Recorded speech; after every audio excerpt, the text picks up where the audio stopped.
zweite Teil von Ims Bekifft. Heute lernen wir, wie wir einen Joint drehen mit dieser Marihuana-Pflanze und mit ein paar Kräutern.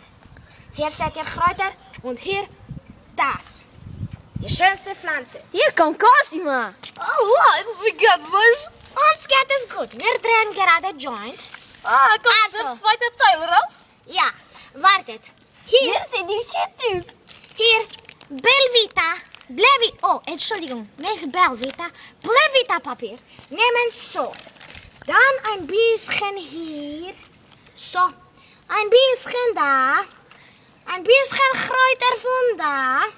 Dann so zusammen. Dann nehmen noch ein bisschen so.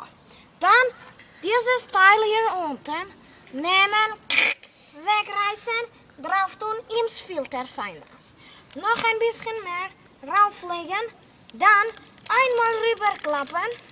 So, das erste Stufe ins Joint.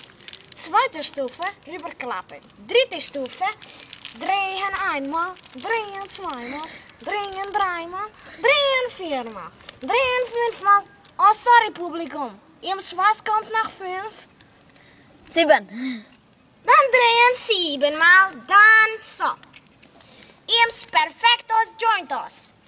Wollt ihr alle Ims zurück? Blevita joint, Ims sehr gut. Wenn ein bisschen, noch ein bisschen stopfen. Hier ein bisschen.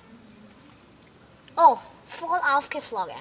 Ein bisschen rein, ein bisschen reindrücken. Wisst ihr so?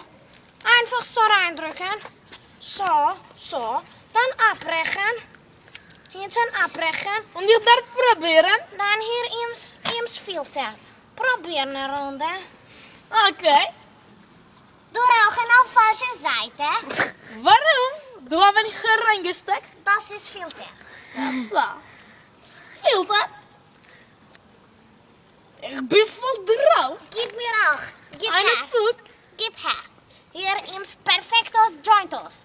Freut euch auf Ims Perfectos Jointos. Ich komme Teil gleich wieder. Ich Cosima. gehe einen Schluck Wodka trinken.